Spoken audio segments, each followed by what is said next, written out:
Looking to repurpose the balls from your once beloved ball pit? Try creating this fun and educational game for them. Most of these materials you likely already have, maybe even a box like this one. You'll begin by securing the interior flaps of the box. This will make your life a lot easier in future steps. Then, cover the box with any material that has a fun design. Here, I used a gift bag that I saved for Lord knows what. Next, you will take the length and width measurements of the box. Compare the dimensions to the amount of colors you plan to use. Sketch the spaces, then cut foam sheets with adhesive backing to fit. You will then sketch the circles using the lid of a peanut butter jar. Center the circle on each foam sheet, then cut the circle out of the center.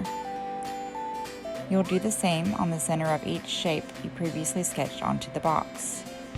Cutting these holes is the hardest part of this project. I cut one with scissors and then quickly turned to a box cutter for the rest. Place each foam sheet on the box, and now it is time for the good part. Time to play. Where did orange go? Good job, Parker! This activity Yay! encourages fine motor skills and color recognition. It could also be used to teach patterns or made into a more challenging ball toss game. Orange is right there. Good job, Cohen. Yeah.